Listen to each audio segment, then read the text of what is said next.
Hey folks, Doug Blake with Body Design University. Having problems, struggles getting your clients to do their cardiorespiratory training on their off days?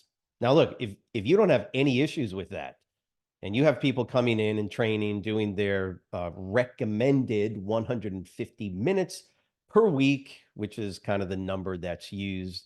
American Heart Association, the NCCA accredited organizations will probably all tell you the same thing, right? That is now sort of the standard number 150 minutes, moderate intensity, however you want to do it, however you want to break it up, 5 minutes at 30 minutes a week, whatever the case is, however you want, that's their number. Now, if you got that down and you don't have any issues with your clients doing that, good, then the video is not going to help you.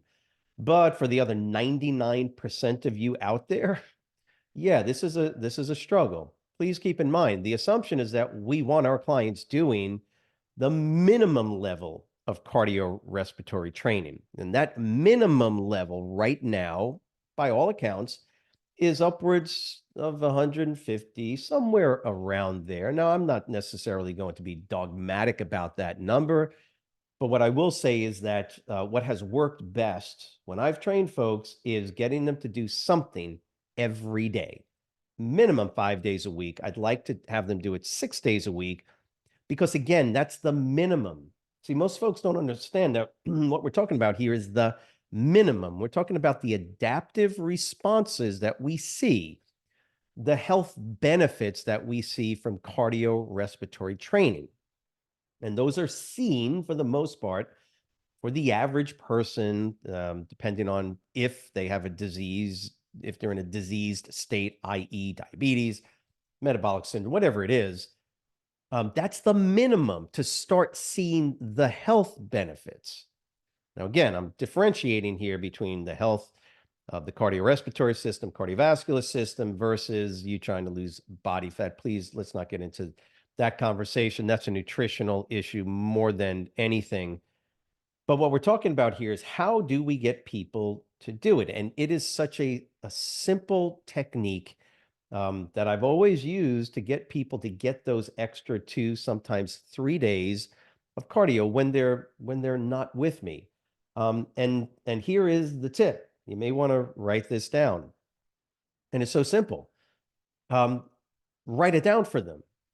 Give them the duration. So Jane, Bill, Bob, okay, what client A, here's what I need you to do for tomorrow. And I would literally write it down for them, the exact cardiorespiratory workout I want them to do. See, in general, when I training folks, it would be we train hard on Monday, blah, blah, blah. Okay, get your cardio in tomorrow. I'll see you on Wednesday. Yeah, high five it, boom. Never realizing that I was missing a tremendous opportunity to provide the coaching element. And the coaching element means that not only am I giving them a high five for motivation, encouraging them, I give them the specific training program workout I want them to do. Now, Bob, great workout. High five. Here's what I need you to do. And I would have already actually had it written out. Here is your cardio workout for tomorrow. To get the idea, see what the tip is? It's a really simple tip. You're literally giving them their training, their workouts on a sheet of paper. Now, again, if you're already doing this, congrats. There aren't many people that actually do this, or many trainers that I know that do this. Literally write it down. One of the benefits, and by the way, look, got my trusty heart rate monitor. It's one of the many reasons why heart rate monitors are beneficial because if you have clients that are using heart rate monitors, you already have objective data on their training heart rates.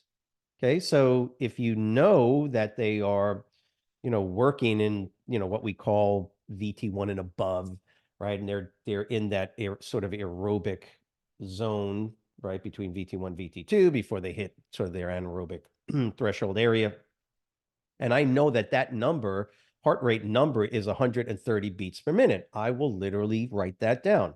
Now, look, I need you to train for 30 tomorrow. This is your cardio workout for tomorrow. 30 minutes at 125 to 140 beats, something like that. 125, 140 beats per minute. And then just write down, the information from your heart rate and let me know on Wednesday. When you come in, let me know how you did with your heart rate at those numbers. And by the way, if you want to do intervals up and down, I don't care. Doesn't matter to me. Steady state. It's not relevant. I'm just happy that they're doing it, and I want them to keep their heart rate on average um, above that VT1 level. I would already know what that number is because part of the testing assessments that I would have done with them, or at least get close to it. So you get the tip. Give them the actual workout. It may sound simple, but hey, I've spoken to a number of trainers that were thinking, wow, I never even considered giving them their, yeah, write down the workout. And that is your one tip. It does help, like I say, to have a heart rate monitor so you can give them a specific heart rate to be training at. It's not so much that you're giving them the exact number that's critical. It's the fact that you're going to hold them accountable to it. Okay, so kind of keep that in mind. It's Monday. We had a great workout on Monday. They did their cardio, and I give them that high five. Have a protein drink, whatever the case is. Before you go, here's your cardio workout for tomorrow. I'm going to need you to do, boom, 20 minutes at, 20 to 30 minutes at. Give them something specific. Your target heart rate for tomorrow is going to be between this heart rate and this heart rate. Okay, and that's what I want you to do just for tomorrow. Make sure you're drinking, yada, yada. And then I'll see you on Wednesday. How's that? Can you do that? I know you can. If you got any questions or comments, please leave them in the comment box below. Always interested in seeing how trainers are actually navigating through these issues that they face in the real world with their clients. I'd love to hear what you got to say about that. So let me know. Have a great week. We'll see you.